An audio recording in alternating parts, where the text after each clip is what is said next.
Tell me, beloved soul, what if the very wounds that broke you open, the heartbreak that left you gasping for breath, the losses that emptied your hands and left you in silence, were not punishments at all, but invitations? What if the fire you feared, the pain you cursed, was never meant to destroy you, but to purify you? What if the agony you carried was not abandonment by God, but His most intimate touch, a holy fire burning away everything that was never truly you? We live in a world that teaches us to run from pain. We numb it with noise. We drown it with distractions. We bury it beneath ambition, possessions, validation, and the endless striving to appear strong. But the truth, my beloved soul, is this: pain is not your enemy. Pain is the flame that reveals the truth. Every heartbreak you endured, every disappointment you swallowed, every rejection that left you feeling unseen, these were not accidents. They were the chisels of God, carving away the false stone, so your true form could emerge. When you look back, you will see the nights you thought were the end of you were the very nights your soul began to awaken. The tears you cried alone on your pillow were the waters that washed away illusions. The loss you thought you would never survive was the hand of God gently removing what was never meant to stay. Pain is the language of transformation. It whispers to you, this is not who you are. It tells you, you cannot carry this mask any longer. It strips you of everything false until only truth remains. Yes, it hurts. Yes, it feels unbearable. Yes, there were nights you wondered if you could go on. But here you are, still breathing, still searching, still listening to the faint voice inside, the one voice that has never left you, though the world tried to drown it out. That voice is the voice of God within, that still, quiet presence that waited patiently beneath the noise of the world, beneath the heavy armor you built, beneath the false identities you wore to survive. Pain was never your punishment. Pain was the key that unlocked the door back to that voice. Close your eyes for a moment. Take a deep breath and ask yourself gently, if none of your pain had ever happened, would you still be here, searching for truth? Would you have ever turned inward, past the noise of the world, to hear the voice of God within? The fire did not come to consume you. It came to refine you, to burn away the illusion, so that your true self, the self created in the image of God, could finally rise. I have walked this road myself. I know the sting of betrayal, the emptiness of loss, the heaviness of heartbreak. I know what it is to question everything, to wonder if God had abandoned me, to feel the silence of heaven. But now I see, it was never silence. It was never abandonment. It was God burning away the noise so that only His voice remained. My pain became my initiation. My heartbreak became my teacher. My losses became the path that led me back home. And now, I speak these words not as someone untouched by fire, but as someone who has been forged by it. So in this journey together, I will walk with you through the flames. We will explore the depths of your wounds, the burning away of illusions, the surrender into God's presence, and the rebirth of your true self. This will not be a path of resistance, but of trust, not a path of bitterness, but of surrender, not a path of destruction, but of becoming. By the end, you will see, your pain was not in vain. Your losses were not wasted. Your heartbreak was not meaningless. Every flame was holy. Every tear was sacred. Every wound was a doorway back to God. So, my beloved soul, Do not resist the fire. Do not curse the pain. Do not run from the losses. Lean in, listen deeply, for within the very flames that frightened you, God Himself is calling you home. Your pain was the fire that forged you, and through that fire, you are not broken, you are reborn. Chapter 1. The wounds that shaped you. The language of pain. Pain has always been the hidden language of God, not the soft whisper we expect, but the refining cry that shakes us to the core. Think of Moses. He was raised in the house of Pharaoh, clothed in luxury, surrounded by power. Yet God's call did not come in the comfort of Egypt's palace. It came after the wound of exile, after rejection, after failure, after wandering in a desert with nothing but silence. Only then did he see the burning bush. Only then did he hear the voice that said, "I am that I am." So it is with you. The palace of your comfort could never reveal your true self.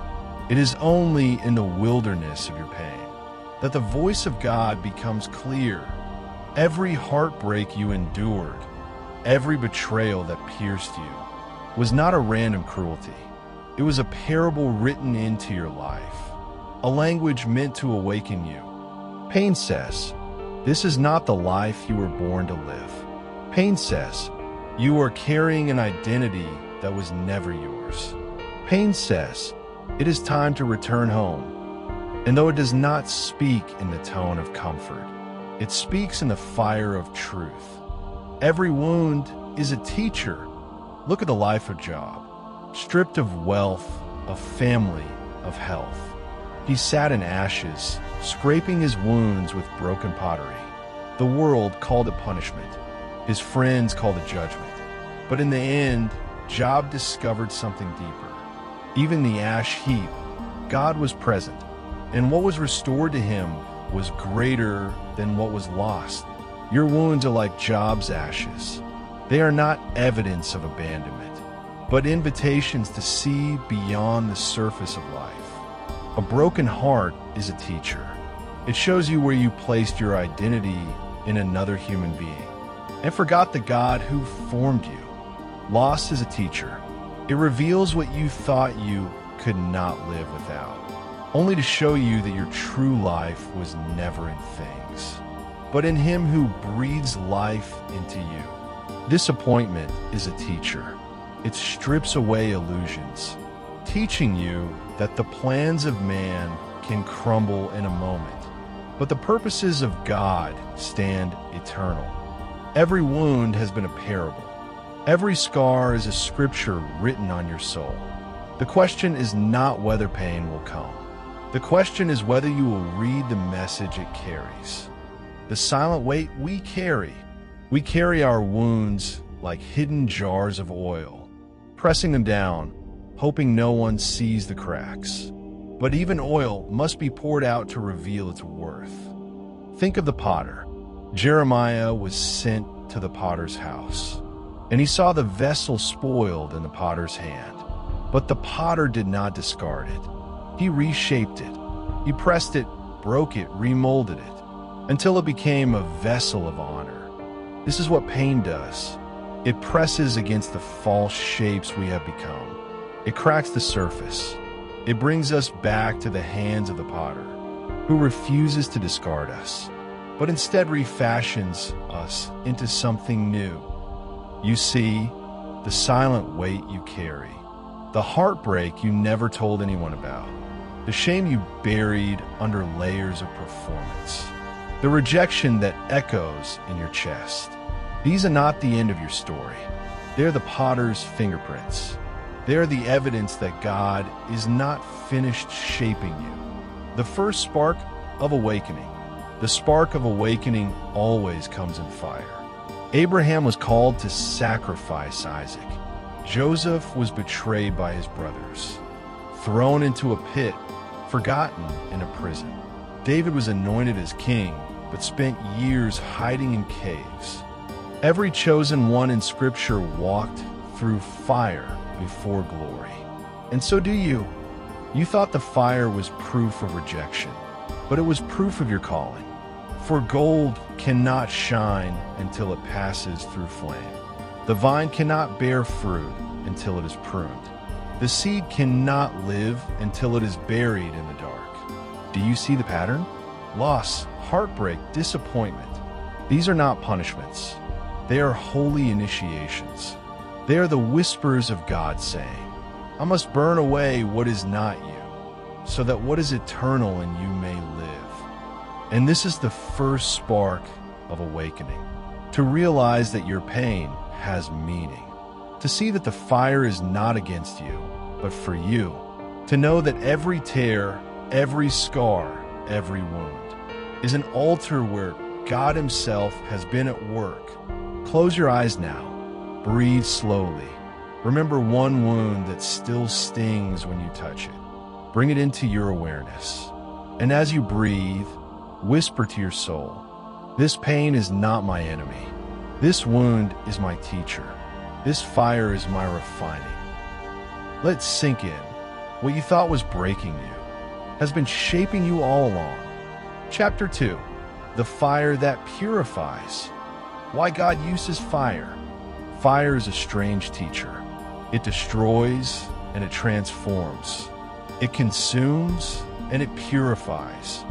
When silver is placed into the furnace, the fire does not come to annihilate the silver. It comes to burn away the dross. It comes to remove what does not belong, until the silversmith can see his reflection in the metal. This is what God does with you. The fire was never sent to erase you, but to refine you until His image shines through. Do you remember the 3 men in Babylon? Shadrach, Meshach, and Abednego? They were thrown into the fiery furnace for refusing to bow to false gods. Yet when the king looked inside, he saw not 3 men, but 4. For in the midst of the flames, there stood one like the Son of God. The fire did not consume them. It consumed only their chains, and they walked out free. So it is with you. The fire does not come to destroy your essence. It comes to burn away your bondage. It comes to break the chains of fear, ego, and illusion. It comes to set you free. The illusion of control, the ego, hates the fire because the fire strips away control. We want to shape our lives, to dictate the outcome, to hold the pen of the story in our own hands. But fire does not ask permission. It sweeps in suddenly, burning through your carefully crafted plans, leaving you trembling and asking, why, Lord? Do you remember Israel in the wilderness? They longed for Egypt, where they had control over what they ate and where they slept, even though they were slaves. Freedom was given to them, but freedom required trust in a God who provided manna each morning and water from a rock. The wilderness was their fire. It stripped them of the illusion of control. It burned away their dependence on the flesh. It forced them to lean only on the unseen hand of God. And so it is with you. The fire takes away your illusions. The illusion that you are in charge. The illusion that security lies in possessions. The illusion that your worth depends on others. The fire strips it all until only trust remains, until you learn to walk by faith, not by sight. The burning away of false identities. Every mask you wore was paper, and paper cannot survive fire. The mask of strength you used to hide your weakness. The mask of success you used to cover your insecurity. The mask of people pleasing you used to gain love. All of it must burn. Think of Saul on the road to Damascus. He wore the mask of religious zeal. He wore the armor of power, breathing threats against those who followed Christ. But one encounter with the divine light struck him blind, and the mask of Saul burned away. From the ashes arose Paul, the apostle who carried the gospel to the nations. The fire of God burns away the Saul in you, so that Paul may rise. This burning is painful. You feel like you're losing everything. But what you're truly losing is illusion. What you're truly shedding is false identity. What you're truly being stripped of is not who you are, but who you are not. The true you, the eternal you, is untouched by flame. Sitting in the flames, the hardest part of the fire is not entering it, but remaining in it. Everything in you wants to escape, to numb, to run, to distract yourself with the noise of the world. But if you leave too soon, you miss the refining. If you run too quickly, you carry your chains with you. Think of the vine and the branches. Jesus said, "Every branch that bears fruit, he prunes, that it may bear more fruit." Pruning is a form of fire. It is the cutting away of what seems alive, so that something deeper may flourish. If the branch resists the pruning, it withers, but if it endures, it produces abundance. So too, you must sit in the flames. Let the heat do its work. Let the illusions burn. Let the old self crumble. For on the other side, you will not emerge the same. Like the silversmith who watches the fire carefully, God will not let the flames consume you. He will keep you in the furnace only until his reflection appears in you. Not a moment longer. Take a slow breath now. Think of the fire you are in, the heartbreak, the loss, the disappointment, the uncertainty. And instead of resisting it, whisper these words: "This fire is not my enemy. This fire is my purification. Lord, burn away what is not me, until only your image remains." Stay with the heat. Stay with the discomfort, for the fire is holy. And the one who walks with you in the flames will never let you burn alone. Chapter 3. The illusion of self. The false self society built. From the moment you were born, the world handed you masks. Be strong, be successful, be acceptable, be admired. And so you wore them, not because they were your truth, but because you feared rejection. Do you remember Adam and Eve in the garden? After they ate the fruit, their first instinct was to sew fig leaves together to cover themselves. Shame gave birth to illusion. They were still who God had made them, but they believed they were naked, unworthy, unlovable. And so they hid. This is the origin of the false self. Not in truth, but in fear. Not in God's voice, but in the whispers of shame. And since then, we too have lived behind fig leaves. We were the leaves of achievement, the leaves of reputation, the leaves of religious appearances. But deep down, we feel the tremble. If they saw the real me, would they still love me? The false self is exhausting because it requires constant performance. It keeps you busy, but it never brings peace. The noise that drowns God's voice. The world teaches you to confuse noise with truth. The endless chatter of the mind, the comparisons on your screen, the striving for applause, all of it drowns the one voice that matters. Think of the Tower of Babel. Humanity gathered to build a tower to heaven with their own strength. They thought noise and effort could replace God, but the tower crumbled, and their voices scattered into confusion. So it is with us.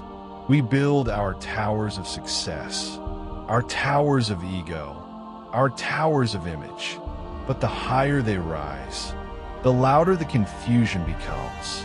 The voice of God becomes faint, buried under the rubble of ambition. Or consider Elijah. He sought God in the earthquake, in the wind, in the fire. But God was not in the noise.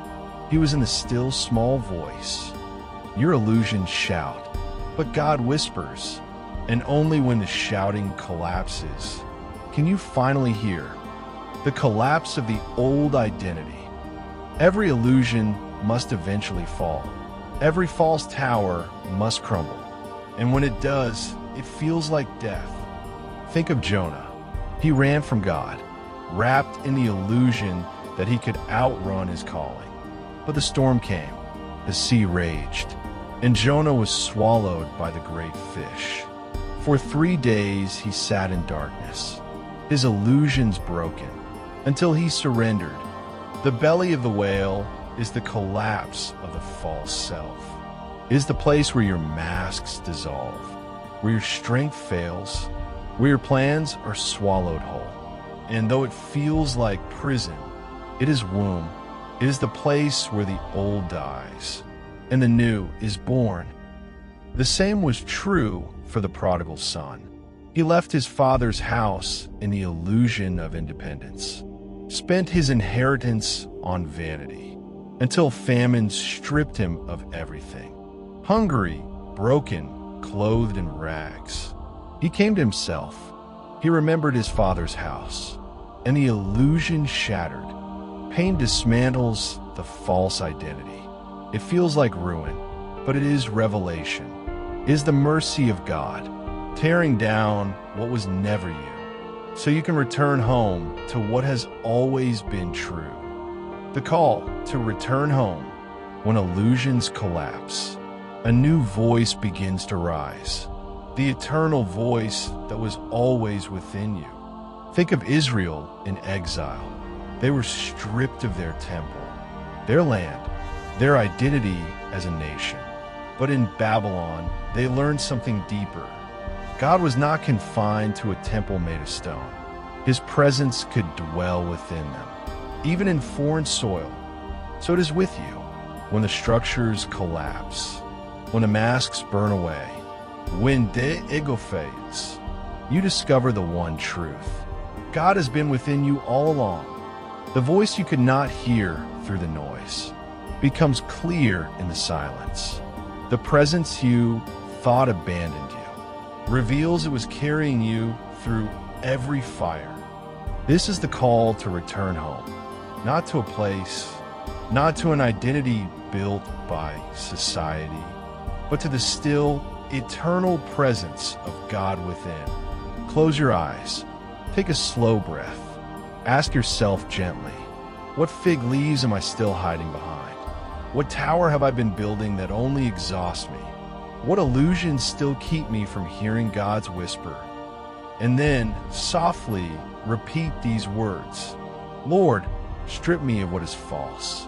Burn away the masks I no longer need. Collapse the illusions I've built. Call me back home to you, the only truth that remains. Sit with that silence. Notice the stillness beneath the noise. That stillness is Him, and that stillness is you. Chapter 4. The Divine Within the Ashes. Finding God in emptiness. There is a strange holiness in emptiness. When all that you clung to has turned to dust. When the voices that once affirmed you are silent. When the ground beneath your feet has given way. There in the ashes something sacred waits. Ezekiel once stood in a valley of dry bones. Everywhere he looked, there was death, silence, ruin. Yet God asked him, Son of man, can these bones live? Ezekiel did not know, but as he prophesied, breath entered the bones, and an army rose from the dust. So it is with your soul. The ruins are not the end. The ashes are not your grave. They are the soil of resurrection. What seems empty is not barren. It is the place where God breathes again. The whisper within, in the ashes, when the noise has burned away, you begin to hear something you had long forgotten. The whisper within. Do you remember the woman at the well? She came with her jar, weary and ashamed, seeking water to quench a thirst that always returned. But Jesus met her there in her emptiness and said, The water I give will become a spring within you, welling up to eternal life. Her past was ashes. Her reputation was ashes. Her heart was weary. But the whisper of Christ revealed what had been within her all along. A living well, untouched by circumstance, flowing with divine presence. So it is with you. The world tells you that you are empty. But emptiness is where the whisper can finally be heard. It is the still, quiet voice of God, saying, I have been within you always. You were never abandoned. The mystery of surrender. Surrender feels like loss, but it is the doorway to life. Think of Israel in the wilderness. Every morning, manna appeared, just enough for the day. They could not hoard it. They could not control it. They could only receive. This was their training in surrender, their daily reminder that life is not sustained by striving, but by trust in the unseen hand of God. Or think of Lazarus, for days in the tomb, wrapped in grave clothes, the stench of death heavy in the air. To every eye it was over. But when Jesus called, Lazarus, come forth, life broke through the final illusion. The grave gave way to glory. Surrender is this, letting go of the illusion that you must sustain yourself, so you can be carried by the one who sustains all. It is laying in the tomb, only to discover that God's voice calls you back to life. The rebirth begins. The ashes you fear are not your burial ground. They are your womb. Think of Christ himself. The cross was ashes. The tomb was ashes. For 3 days, all seemed lost. But on the third day, the stone was rolled away, and resurrection broke forth. This is the pattern written into all creation. Seed must fall into the ground and die before it bears fruit. Night must come before morning breaks. Winter must strip the trees bare before spring blooms again. So it is with you. The fire has reduced you to ashes, but ashes are fertile soil for new life. The rebirth begins not when you add more, but when you realize nothing was lost except what could not last. What is eternal in you can never die.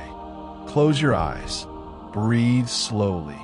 Remember one place in your life that feels like ashes. A loss, a heartbreak, a collapse. Now whisper, this is not my grave. This is the soil of my resurrection. From these ashes, God breathes new life. Stay with the silence. Listen for the whisper within. It is gentle. It is constant. It is Him. Chapter 5, leaning into the flames. The furnace that does not consume. Do not fear the fire. It was never meant to destroy you, only to strip away what was never truly yours. Shadrach, Meshach, and Abednego knew this truth. They stood before the furnace of Babylon, condemned for their refusal to bow to false gods. The flames were 7 times hotter than usual, so fierce they killed the soldiers who drew near. And yet, when the 3 were cast in, they were not consumed.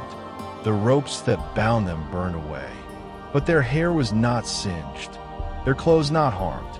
And in the midst of the flames, a 4th figure appeared, one like the Son of God. This is the mystery of your fire. It does not consume you. It only consumes your chains. And in the very heat you feared, you will find the one who never leaves you. The fire reveals His nearness. The furnace is the meeting place of freedom. The voice from the burning bush. Fire is not always destruction. Sometimes it is revelation. When Moses turned aside in the wilderness, he saw a bush burning with fire, yet not consumed. From amidst of the flame came a voice, the voice of the Eternal, calling him by name, commissioning him to set captives free. So it is with your fire. It burns, yes. It unsettles. It strips away the familiar. But listen closely. There's a voice within it, a voice calling you to awaken, a voice reminding you of who you are, a voice that sends you not backward, but forward into your true purpose. Your pain is not meaningless flame. It is the burning bush of your life, a fire through which God speaks. Turn aside. Remove the sandals of pride, resistance, fear. For even in the fire, you are standing on holy ground. The refiner's fire. The prophet Malachi spoke of the Lord as a refiner and purifier of silver. The silversmith places metal into the furnace, not to destroy it, but to remove the dross, the impurities that cloud its shine. And how does the refiner know when the silver is ready? When he can see his reflection in it. So it is with you. Every disappointment, every heartbreak, every loss. These are the flames of refinement. They do not diminish your worth. They reveal it. They are burning away the illusions, the masks, the false identities, until only your truest self remains. The Apostle Paul knew this mystery too. He carried a thorn in his flesh, a pain he begged God to remove.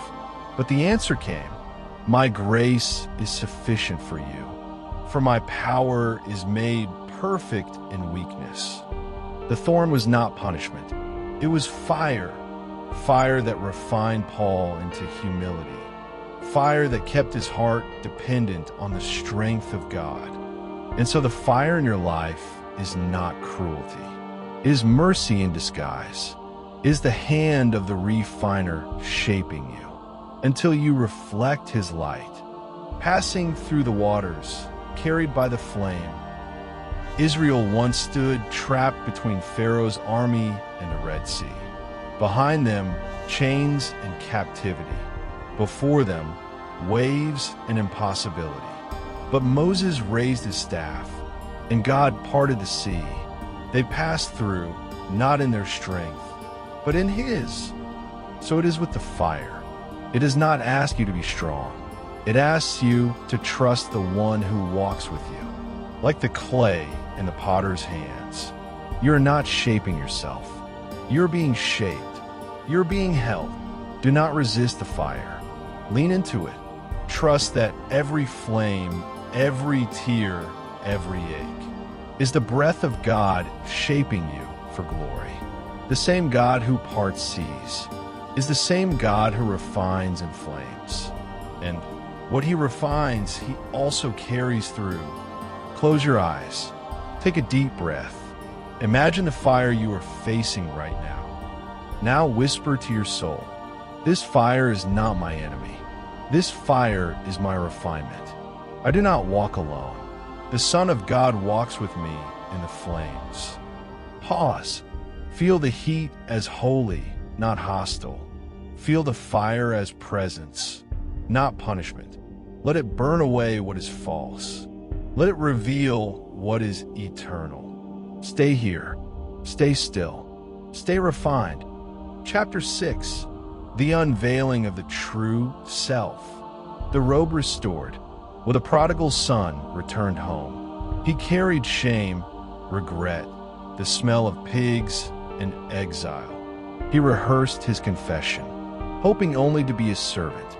But the father ran to him, embraced him, and clothed him with a robe. Not just any robe, the best robe. A ring was placed on his hand, sandals on his feet. This was not just forgiveness. It was identity restored. It was the unveiling of who he had always been. A son. So it is with you. Your fire has burned away the false names you carried. Failure, worthless, rejected, forgotten.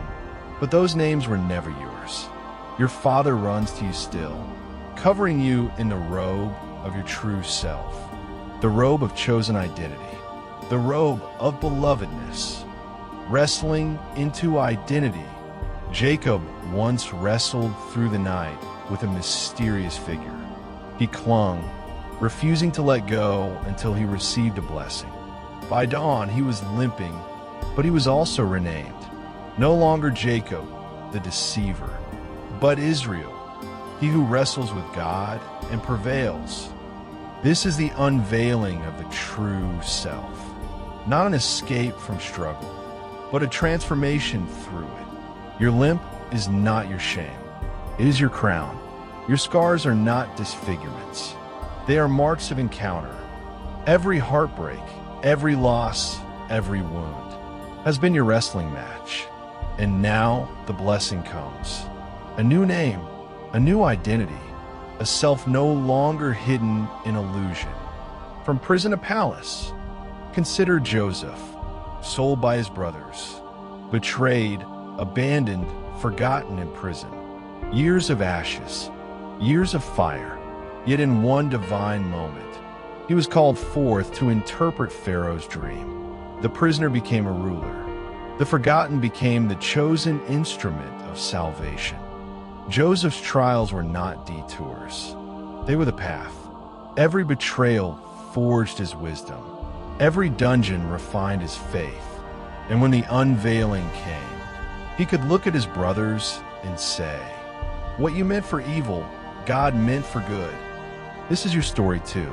The prison of pain was not the end. It was the refining place for your palace. You are not emerging broken. You are emerging crowned. The veil torn. On the day Christ was crucified, the veil in the temple was torn from top to bottom. The barrier between humanity and the Holy of Holies collapsed. Access was unveiled. God within was revealed. So it is with you. The veil of false identity has been torn. The illusions, the masks, the lies, they have fallen. You're no longer separated from your essence, no longer barred from the sanctuary of your soul. The Holy of Holies is within you. The Spirit of God dwells in you. This is the unveiling. You are not who the world said you were. You are not who your wounds suggested. You are not the sum of your mistakes. You're a living temple, a dwelling place of God. The light shines within you, and no darkness can overcome it. Close your eyes. Breathe deeply. Imagine the Father placing a robe upon you, pure, white, radiant. Feel the weight of it on your shoulders. Hear him whisper, "You are my beloved. You are my chosen. You are my child." Now picture your scars, your limp, your wounds. See how they glow with light. No longer shame, but glory. Whisper to yourself, "I'm not what I lost. I'm not what I suffered. I am who God says I am. Beloved, chosen, unveiled." Stay in the stillness. Breathe as one who has come home. Chapter 7. The Return Home. Crossing into Promise. 40 years in the wilderness. Manna in the morning, fire by night. Wandering, waiting, refining. Then one day, the Jordan parted. The people stepped onto promised soil. The wilderness was not wasted. It was preparation. The fire was not punishment. It was refinement. The crossing was the fulfillment of a journey. So it is with you. The years of heartbreak, loss, and fire have led you here, to your promised land, to the place where your soul knows rest. Every tear was water for the seeds of your destiny. Every flame cleared the path for your true inheritance. You are standing now where you were always meant to be, rebuilding the ruins. When Nehemiah returned to Jerusalem, he found the walls broken, the gates burned, but with faith and endurance. The ruins were rebuilt stone by stone, and the city shone again, a dwelling for the presence of God. So it is with your soul. Yes, the fire brought ashes. Yes, the walls once fell, but the Spirit is the master builder. The ruins are not the end. They are the foundation for renewal. Every brick of your healing is laid by divine hands. Every stone of your becoming is set with eternal care. The ruins are being rebuilt, not as they once were, but stronger, purer, holier. For you are not returning to what you were. You are becoming what you were always meant to be.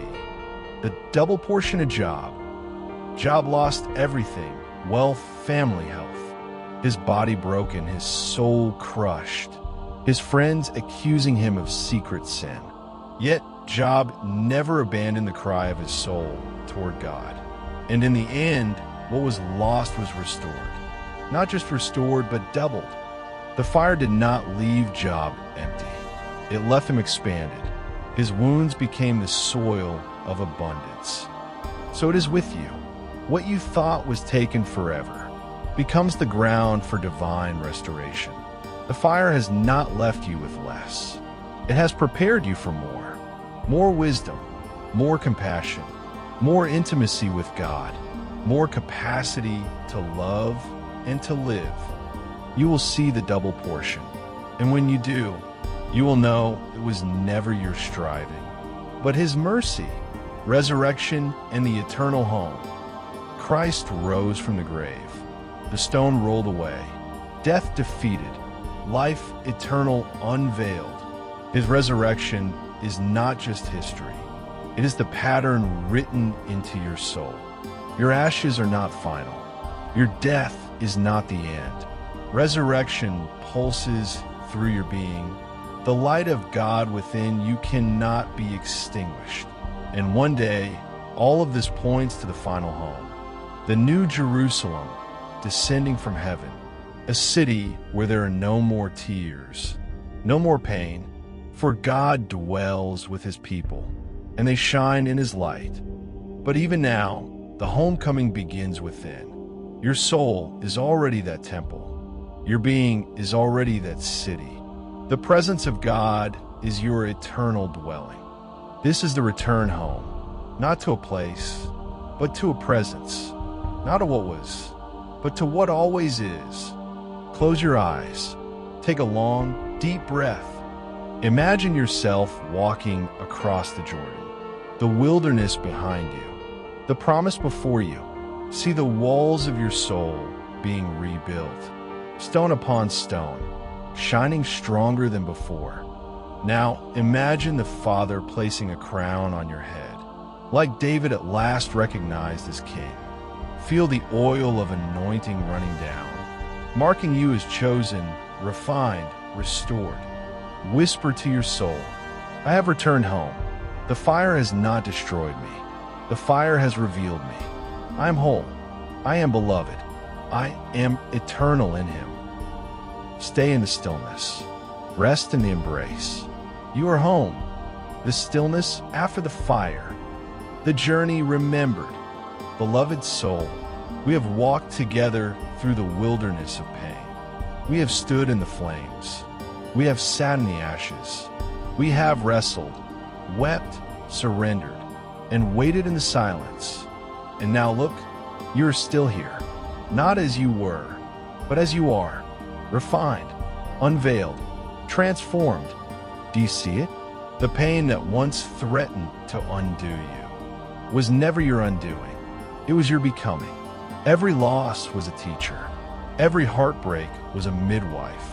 Every flame was the touch of the refiner's hand. You thought it was the end, but it was the beginning. You thought you were buried, but you were planted. You thought you were forsaken, but you were being called home. The story has always been this way. Joseph in prison, forgotten, only to rise to save nations. David in caves, hunted, only to where the crown God had already anointed him for. Israel in the wilderness, only to enter the land flowing with milk and honey. Job stripped of all, only to receive double what was lost. Christ crucified, only to rise, ascend, and pour out His Spirit upon all flesh.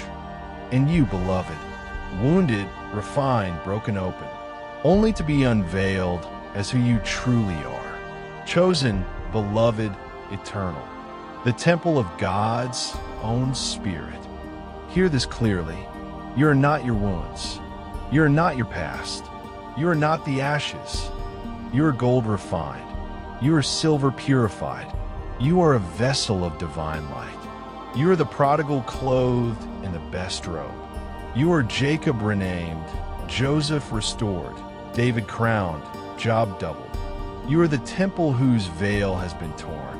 where the Spirit of the living God dwells. This is who you are. This is who you have always been, and the fire only revealed it. The stillness after the storm.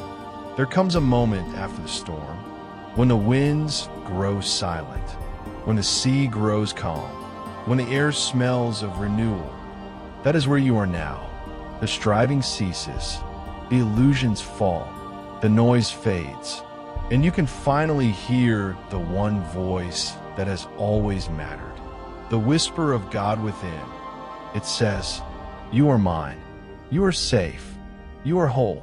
You are home." Close your eyes. Take a slow, steady breath. Feel your chest rise. Feel it fall. Imagine standing in the middle of a field of ashes. It is quiet now. The fire has passed. Beneath your feet, a green shoot breaks through the soil. Life is returning. From the ashes, beauty emerges. Place your hand on your heart. Whisper, "I'm not destroyed.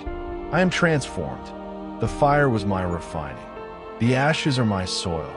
I am home in God, and God is home in me." Let that truth rest in you. Carry it with you. Return to it when the storms of life rise again. Beloved soul, your pain was not wasted. Your loss was not meaningless. Your heartbreak was not the end. They were the fire that forged you, the hand of God in disguise, the call back to your truest self, and now clothed in peace, rooted in love, bathed in light.